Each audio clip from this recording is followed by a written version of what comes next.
Welcome!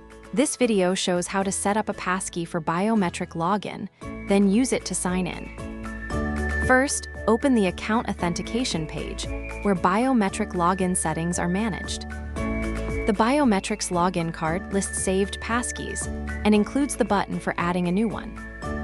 Choose Add Passkey, name this device, and approve the browser biometric prompt.